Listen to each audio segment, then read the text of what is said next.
I'm back.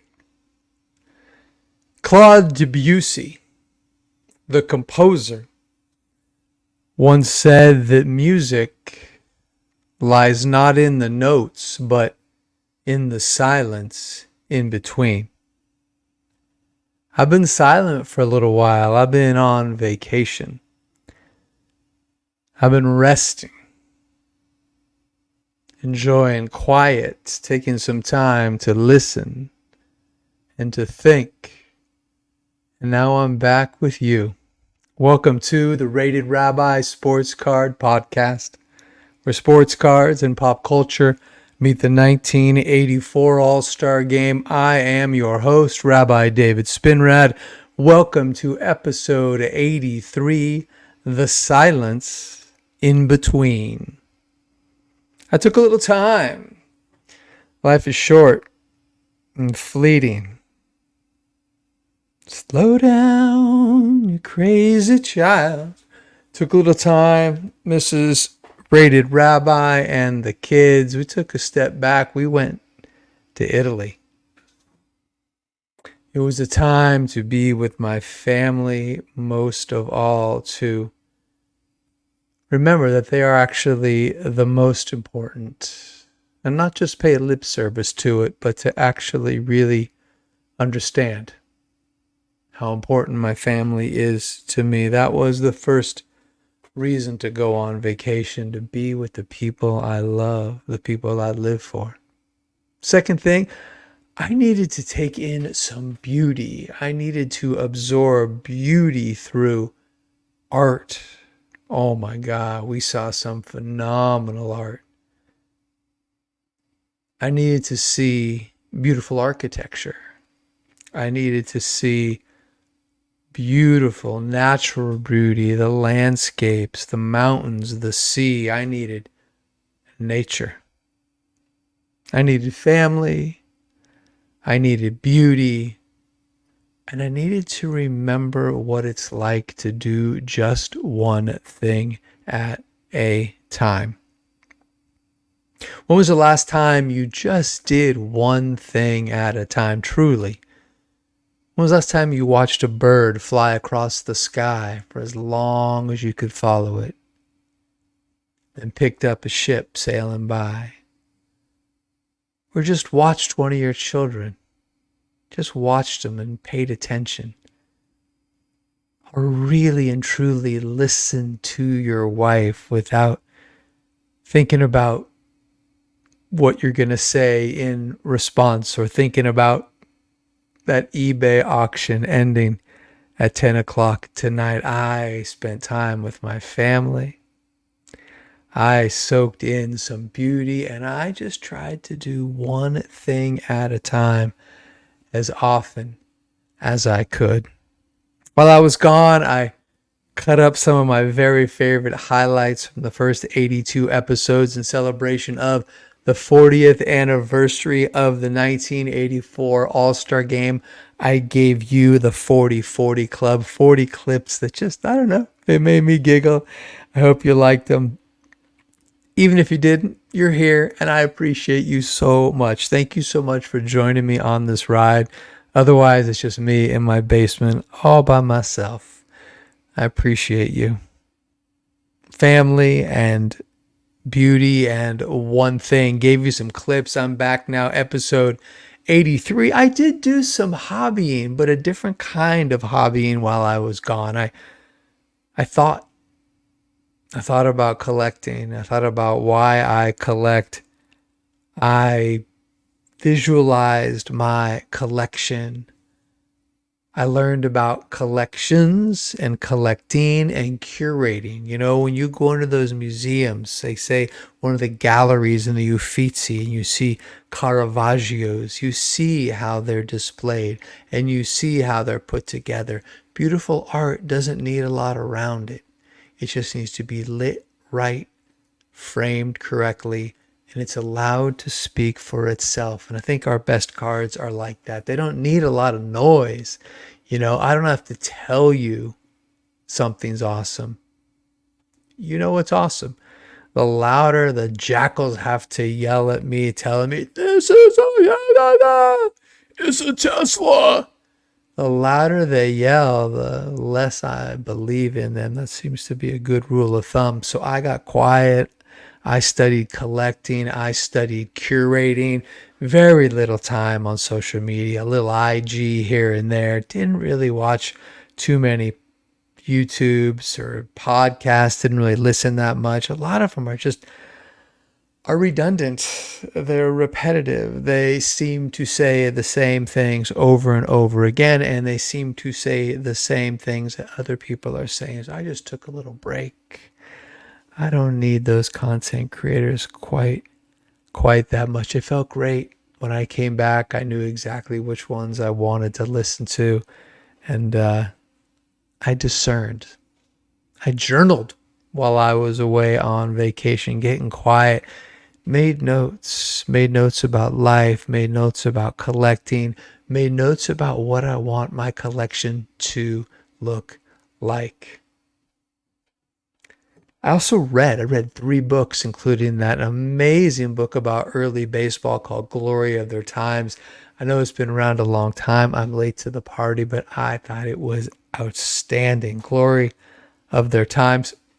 I also read this book, collection of essays called The Cultures of Collecting, edited by John Elsner and Roger Cardinal. Series of essays from a bunch of different curators and philosophers from a whole wide range of disciplines, not just cards. In fact, none of them were cards. One collector makes a small reference to card collecting, but it wasn't about cards. It was about people who collect postcards and make mosaics and collect vases and all sorts of different kinds of arts. It was all about the why. And I want to read two excerpts from the same essay. Jean Baudrillard, who I've mentioned before, most famous for System of Objects, French philosopher. An essay within Baudrillard's System of Objects is called The System of Collecting. I want to read his first short quote to you. The profound power exerted by collected objects derives not from their singularity nor their distinct historicity. It is not because of these that we see the time of the collection as diverging from real time, but rather because the setting up of a collection itself displaces real time. Doubtless, this is the fundamental project of all collecting, to translate real time into the dimensions of a system. Taste, curiosity, prestige, social intercourse, all of these may draw the collector into a wider sphere of relationships, though never going beyond a circle of initiates. Yet collecting remains first and foremost, and in the true sense, a pastime.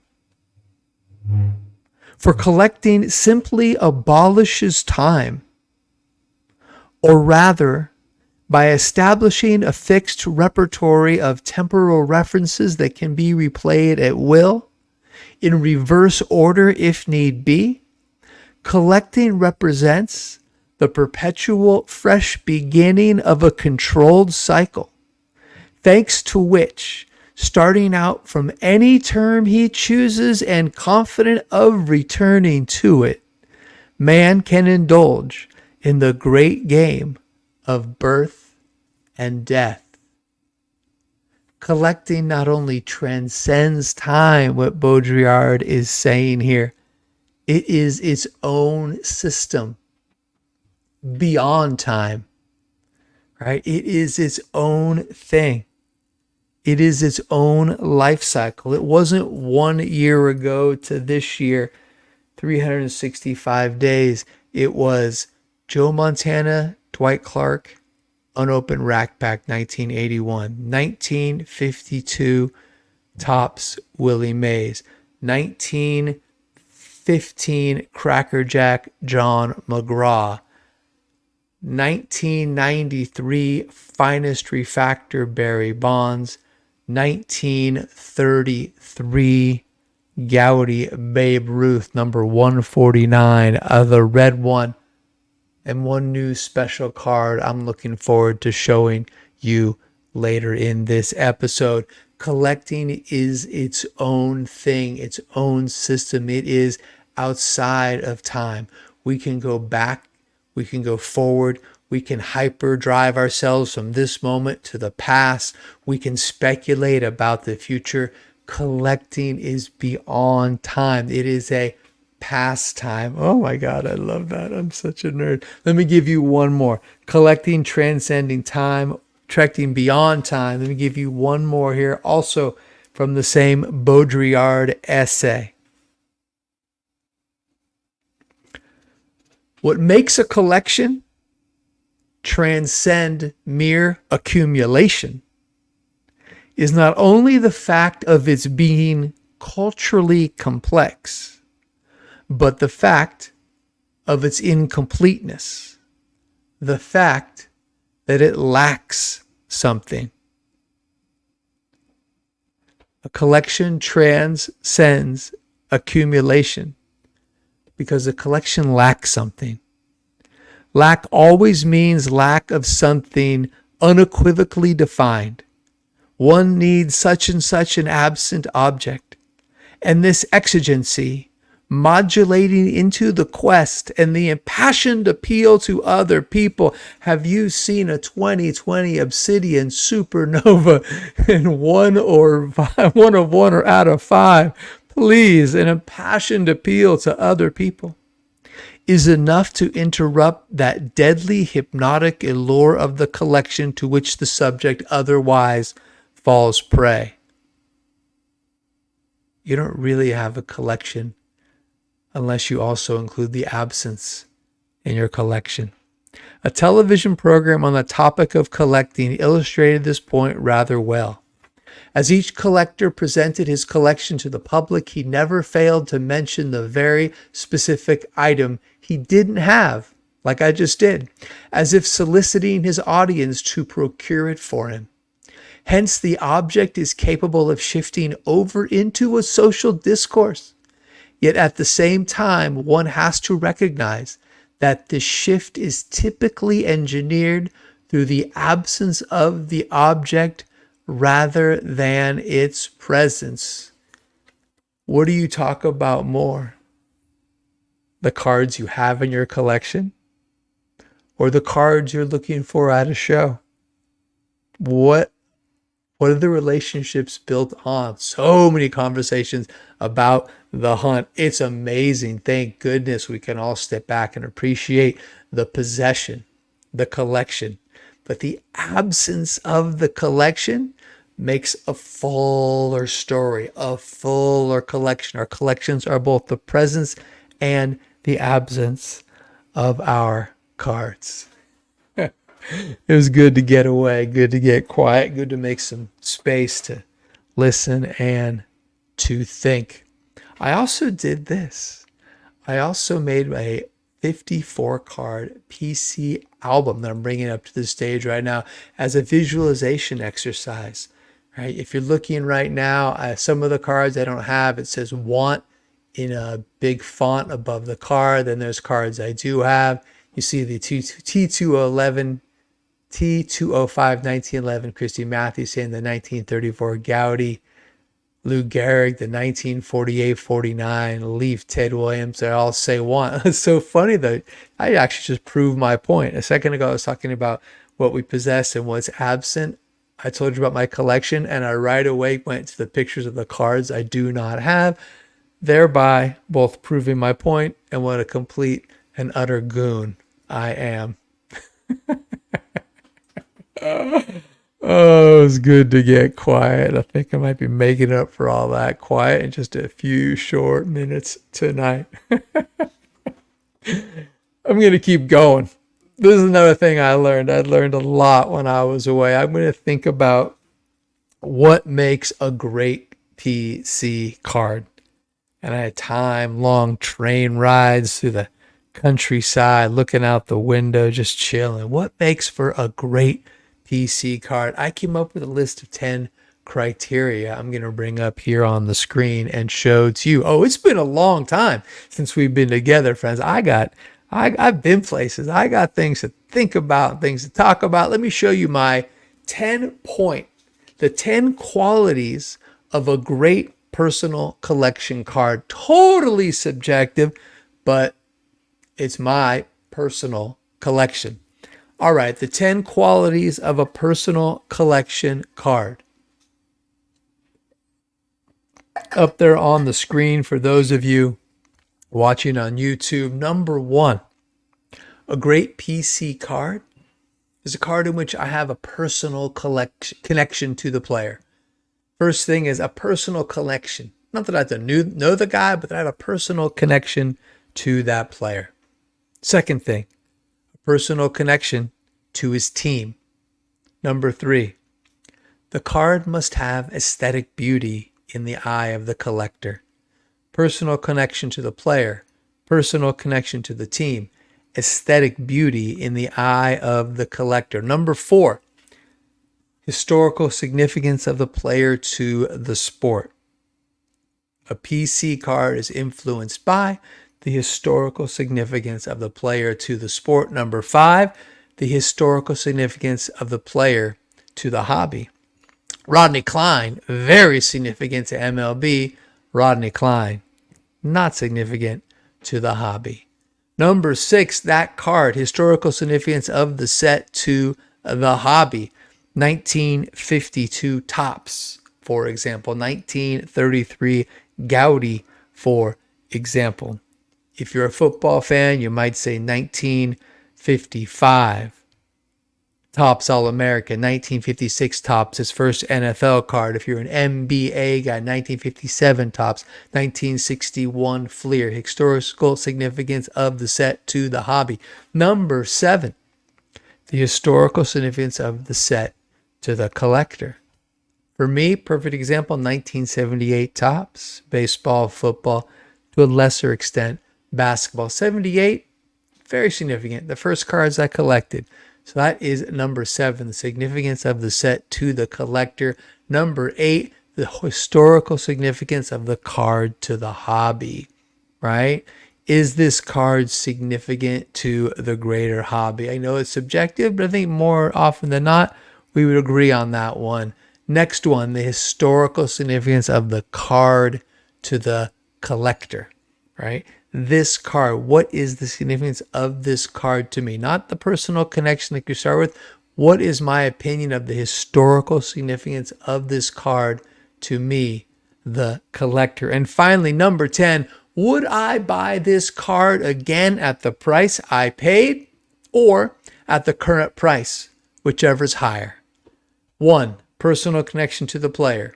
2, personal connection to the team. 3, the aesthetic beauty of the card in the eye of the collector. 4, historical significance of the player to the sport. 5, historical significance of the player to the hobby. 6, historical significance of the set to the hobby. Historical significance of the set to the collector. Historical significance of the card to the hobby. Number 9, historical significance of card to the collector. And finally, would I buy this card again at the price I paid or at its current price, whichever is higher? Ah, man, am I a super goober. All right, let's do one for fun, though. 1952 Topps, Willie Mays. Personal connection. My dad's favorite player, Willie Mays, greatest Giant, greatest baseball player. Like, it's Willie Mays. I mean, yes. 1, personal connection to the team. Duh, Giants. Number 3, gorgeous, the purple, aesthetic beauty. Come on. Yes, so far, 3 up, 3 points. Number 4, historical significance of the player to the sport. That's 4. Historical significance of the player to the hobby. That's 5, right? Number 6, historical significance of the set to the hobby. 52 Topps. That's 6 out of 6. Historical significance of the set to the collector. Yeah, similarly, I would love to have as many 52 Topps as I can, as long as they fit my PC. Number 8, historical significance of the card of the hobby. Of course. Historical significance of the card to the collector. Yes. And finally, would I buy this card again at the price I paid or at the current price, whichever is higher? Yes, I would. I think this is my only card that's a perfect 10. 1952 Topps Willie Mays. Let's do one more. Show you a card that's been in my PC now for a couple of years. It actually earns a much different score. 1953 Bowman Color. Gorgeous card. Stan Musial with that great smile in the dugout. Such a beautiful card. But let's run it down as a PC card. Again, this is just my system. Number 1, personal connection. No. Number 2, personal connection to the team, the Cardinals. Nope. Sorry, Iowa Dave. That's your thing. 0 for 2. Aesthetic beauty in the eye of the collector. Yes, that's 1. Historical significance of the player to the sport. Yes, that's 2. Historical significance of the player to the hobby.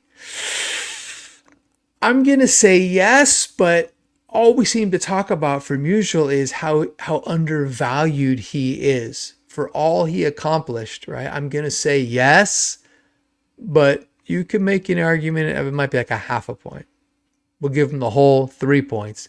Historical significance of set to the hobby. Yes, the Stan Musial number, the 53 Bowman Color, gorgeous set. That's 4. Significance of set to the collector. I love it. Not me. Historical significance of the card to the hobby. Well, I think it's a liked card, but I don't think it's a liked card. It's not historically significant.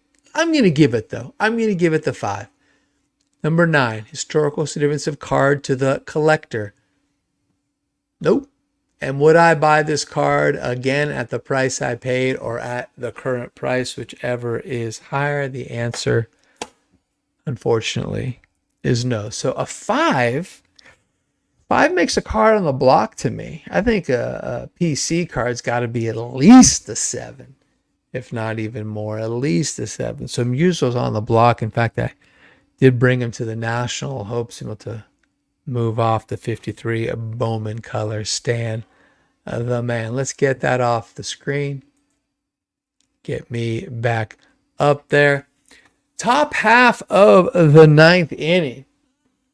San Diego Padre closer Rich Goose Gossage on the hill. Taking over behind the plate, Pittsburgh Pirate catcher Tony Pena. Tony Pena has a good year, good career. 18 seasons as a big leaguer. Catches 1,950 games. 4th all time. 5-time All-Star Tony Pena. 4 times won the Gold Glove. Primarily played for Pittsburgh, St. Louis, Boston, and Cleveland. Played for like a second the last year, I think, for who? For Houston and I think the Angels. Mostly we know him as a Pirate, a Cardinal, a Red Sox, and an Indian. Here he is on his 1984 top. So later go on to win AL Manager of the Year 2003, Kansas City Royals. I don't know why I remember all this stuff.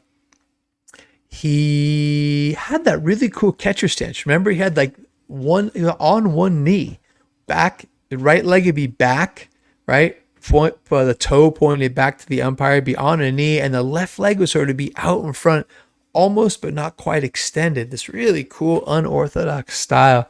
Dude had a cannon for an arm. As Gossage is warming up on the hill, you can see on his left shoulder a patch. I'm going to show you his 85 tops. Can you see that right there? Let me see if I can get that clear.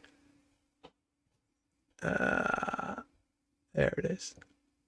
R-A-K. I have a bigger example. I'm going to show you his teammate, an all-star teammate, 1985 top Steve Garvey. Much easier to see there. That is the R-A-K worn on the sleeve, on the shoulder of San Diego Padres during the 1984 season in tribute, in honor, in memory of the late San Diego Padre owner and McDonald's mogul Ray A. Kroc, who died in January of 1984, R-A-K on the sleeve. I totally remember that. Oh my gosh. Goose acquired from the Yankees in the offseason, left bitterly. Came over, found a happy home, was a closer on a team that made it all the way to the World Series. After Ray Kroc passed away, his wife, Joan Kroc, took over the team, along with her son-in-law, Ballard Smith, who was team president. Now, Joni was a teetotaler. Joni wasn't drinking. Joni wasn't drugging. Joni wasn't putting up with anybody who did. Out and gone was Alan Wiggins. Out and gone was Lamar Hoyt. You think the Goose liked teetotaling? Goose liked a cold beer after a ball game. And one day, 1986, after a tough loss, he opened up his mouth to the media and said about his boss, Joan Kroc. He said, she's poisoning the world with her cheeseburgers, and we can't have a beer in the clubhouse after the game. Gossage is suspended without pay, ruthless. And I guess he was realizing 1986 get a little bit older.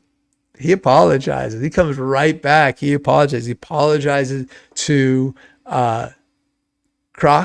He apologizes to son-in-law team president Ballard Smith. Apologizes to McDonald's. He says the quote is, "My family will continue to eat their burgers regularly as we have for years." Man, I guess everyone's a tough guy till they come after your paycheck. Goose on the hill, Eddie Murray at the plate, batting from the left side, and Goose is throwing smoke. High fastball 0-1, inside fastball 0-2, right down the pipe, strike three, Murray, strike one, strike two, strike three, whiffed at him all, one away. Up steps in his first full big league season, the Hitman, Donnie Ballgame. Don Mattingly shown here on his 1984 Topps rookie card. Of course, not the 84 Donruss. That's a special card. Now, this is 84 Topps. I love this card, though, too. Man, Mattingly took the league by storm. Like I said, first full season, 1984. Wins himself a batting title as a rookie. Comes back the very next year, 1985, wins an MVP. 1986 finishes second in the MVP behind Roger Clemens, a six-time All-Star, 84 through 89. He is a huge part of 1980s baseball. Not a great run for the Yankees, but Mattingly was their rock. He was their captain. His number 23 has been retired, and he has a home out in those monuments behind the outfield wall at Yankee Stadium. I got a couple really fun Mattingly cards to show you. First one up, you probably already know this one. Sluggers from the left side, two guys who were there in the 1984 All-Star Game. Don Mattingly and Darryl Strawberry, that gorgeous blue 87 Fleer set. I got another Mattingly card to show you. 1987 King B Quality Meat Snack, Donnie Mattingly from the first annual collector's edition. I pulled this when I guess I was 16 years old. Do you know what this is from? Oh man, things used to be so much more fun than they are today. So there used to be a product that was a finely ground, almost powder, but a finely ground, shredded ground meat product. And it came in a tin, like a tin of tobacco. And you would open it up and you take a pinch of this like ground up beef jerky and you put it in like a chaw and pretend like you were chewing tobacco. Man, we had Big League Chew. They tried and failed with Big League Plug, but kind of like a big turd in the bag. But this one, people don't really talk about that often. This is the King B quality meat snack, little tin of ground meat, and each one inside the tin had a little disc. I have the Wade Boggs, which was I bought twice, and I have Don Mattingly. I love this disc. This is a real West Coast Jewish Chris kind of card. If you listen, WCJC, man, Donnie ball game at the plate, working the count against the Goose, falls behind 1-2. Lines one the opposite way, and Reigns makes the catch. 2 out now.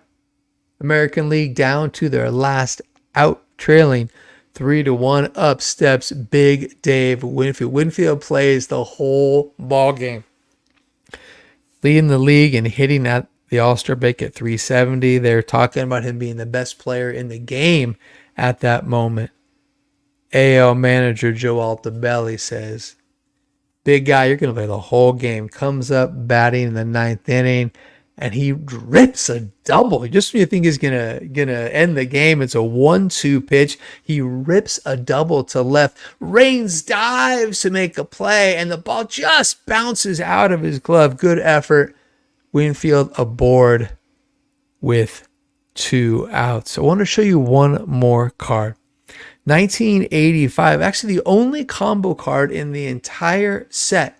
1985 Donruss is on the screen. It says Dave Winfield and Don Mattingly, 2 for the title. 1985 Donruss, give it some love. Black, it's a gorgeous card. Picture of Winfield, picture of Mattingly. Did you know it's the only combo card of any kind in 1985 Donruss? I'm just going to read you a little tiny bit. It's all about their race for the batting title. In a New York summer that was devoid of a Yankee pennant race for the first time in nearly 10 years, there was nevertheless a race worth watching up at Yankee Stadium last season. It was the race for the American League batting title between Don Mattingly, a second-year wonder, and Dave Winfield, the recognized hitting leader of the Yankees since the departure of Reggie Jackson. Even on this card, though, Winfield could never quite get out of Reggie's shadow. What a battle. Came down to the very last day. On the last day, Mattingly goes 4 for 5 to wrest the title from Winfield, 343 to 340. Such a great race between two Yankee giants. Oh my gosh. Good times, good times. When I got back from vacation, went to bed, it's all planned out. Finished packing before I went to bed and got up next day, drove to Cleveland for the National. Connected with and stayed with Adam Kay and the lovely Barb. It's 3rd year in a row we've done the National together. And I just love those guys. I had so much fun.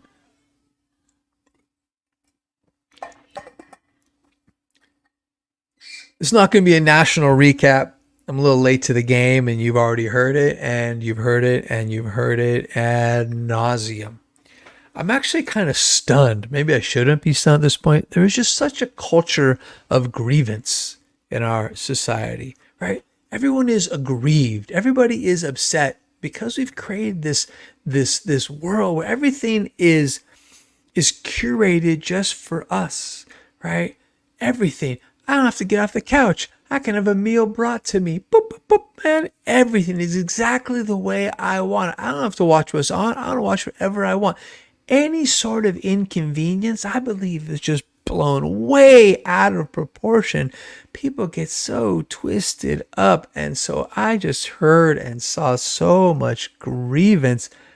And it's really a shame because the National was amazing. It was super duper fun. You know what? The Wi-Fi was great. You know what? The temperature was perfect. No issues. Super fun. Plenty wide aisles. There was seating all around. There was a big middle section with seating. There was a food court this year. The vibes were good. I had such a fun time. I don't go with any agenda. I bring like a list, 5, 6, 7 cards. Maybe if I can knock off 1, maybe I get lucky 2. All good. I go to walk around, look at cards, spend time with Adam and Barb, see some people, had a great time running into folks on the floor here and there. Who did I see? Oh, Iowa Dave Schwartz got his Jackie Robinson. If you haven't listened to that new episode of his podcast, he tells the story. He talked about it when he was on my show a few months ago.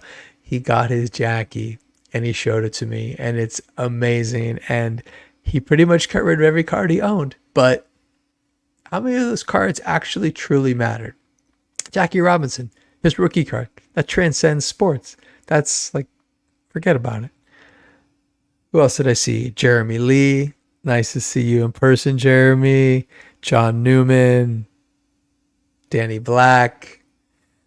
Josh. 90s Auctions. All sorts of people. It was really amazing. I also spent time sort of walking around, thinking, discerning, being super clear. Like, I don't want, most of this stuff is garbage. And I knew what I wanted. So it meant that I wasn't going to get that many things. But I did pick up one card. And I do have a bookend to tell you about. First hour at the show, I'm walking around. And I go to Ashish's table. Ashish Jain, if you remember a few episodes back, I sold Ashish pretty much right after Willie Mays died. I sold him $1,900 in cards. This is the 10. These are 10. I sold him 10 cards. There are 11 on the screen now. I kept that 66 batting leaders with Clemente, Aaron, and Mays. But I sold him the 54 Bowman, 55 Tops, 57 54 Bowman, 55 Bowman, 57 Tops, etc. Got a store credit. Walked up to his table. First hour I was at the National. And there it was. I had two cards that were number 1A and 1B at the National. One is a 34 Gowdy, the yellow Lou Gehrig. And the other is this card, 1954 Tops. Let me take Willie down. 1954 Tops, Hank Aaron's rookie card. And Ash had this beautiful example in the case, new inventory from last time I saw him just over a month ago. It is a beautifully centered, great registration, no print lines. It's got like a little damage on the corner. I love this card. I couldn't believe it's a PSA 3. And because I had a store credit, I said, ooh, mama, I got it. And I called Adam K. I said, I just need a second set of eyes. But I did not leave the table. I would not leave the table. You know, sometimes you go to a big show, you're like, oh man, do I want to lay all that money? It kind of slows me down for the rest of the show. But the other way of thinking about it is, if you see that card right there and you know, like, oh, that's gorgeous, that's the one, go for it, because someone else is going to see that same card and have the same exact reaction, and they're going to pull the trigger. So in the first hour I was at the show, kind of like hit a home run. Like, wow, all right, if I don't get anything else, I'm going to be cool. And you know what, for the rest of the show, I really didn't get much else. Thursday, Friday, walked around, saw people, looked at cards, chilled out. Didn't feel a huge compulsion to shop. Just kind of cruised around. Also didn't stay to the very end of any of the days. Got there the early entry, but was just fine leaving early. Had great times with Adam and Barb on. Each night we opened boxes of cards. I'm going to bring up one. This was Friday night, a little Friday night Shabbat delight. Opened up a box of 1987 Fleer rack packs. And listen, man, I was feeling it. The rabbi had hot hands. What I'm showing you on the screen is what I pulled from packs 1, 2, 3, 4 Bo Jackson rookies, 1, 2 Barry Bonds rookies, and a Will Clark rookie. Oh man, it was so much fun. Just Adam and I opening packs. It's like my OG card opening buddy. We're opening packs when we were kids.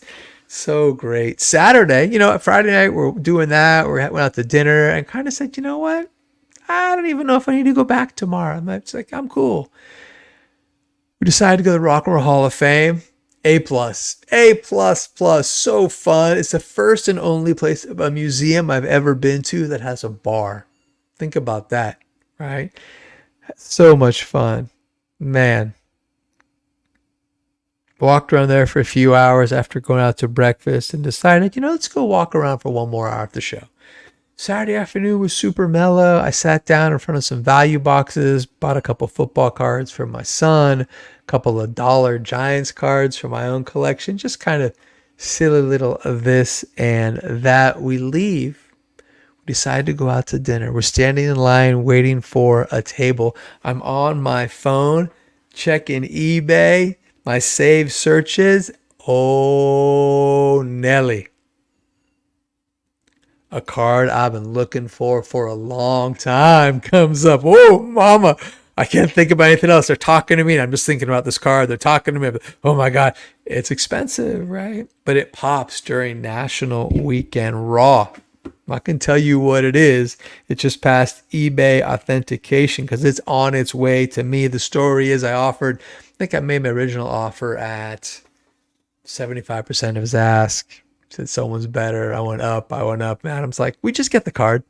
This is a card I've been hunting for over a year. It never comes up. It is a really special card. I don't want to say anything else about it. Hopefully I can show it to you next week. So I had bookends. I opened with the Aaron rookie and I closed with an incredible card I've been looking for so long. And then that night, the final cherry on top, Adam brought a box, a Fash box from a sealed case, 1985 rack packs, 1985 tops from a sealed case. And we sat at the table in the living room and we opened packs from 1985. And like I said, I had hot hands with 87 Fleer. I stayed hot on Saturday night too, baby. Check it out. Kirby Puckett, rookie. Thank you very much. Roger Clemens, rookie. Pulled two of these. Thank you very much. Mark McGuire, 1985, the U.S. Olympic baseball team. Thank you very much. And finally, who haven't I talked about? You know how I feel. 1985 Dwight Gooden rookie card. It was amazing. I was on fire. I got everybody. I also got Eric Davis. I'm going to bring up a picture of my loot. There's Eric Davis over there. Donnie Ballgame, second year. Nolan Ryan, Boggs, Gwynn, two Ripkins, Ozzy, Eddie Murray, everybody, man. I was on fire. It's been a long time since we've been together. It's real good to be home. I think it's a good time to stop. We did a lot tonight. Talked a little bit about what I learned on my vacation. Focused on my family. Here's one more thing I want to show you. Picked this up at the National at the tag booth.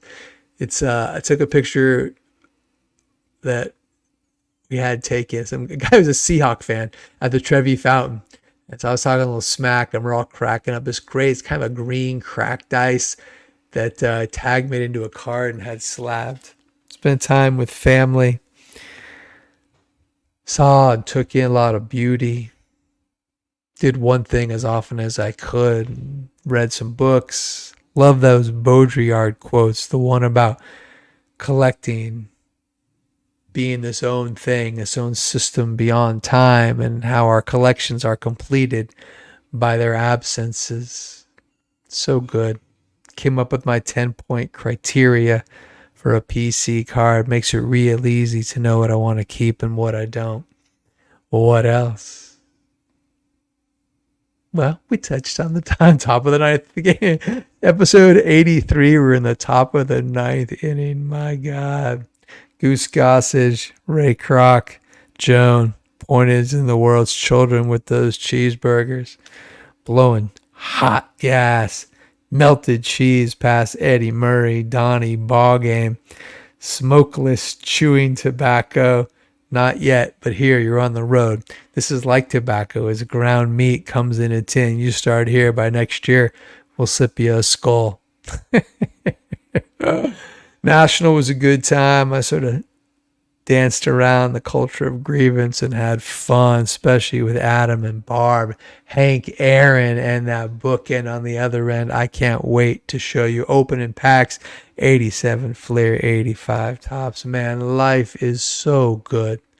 So, so good. Go tell the people that you love them.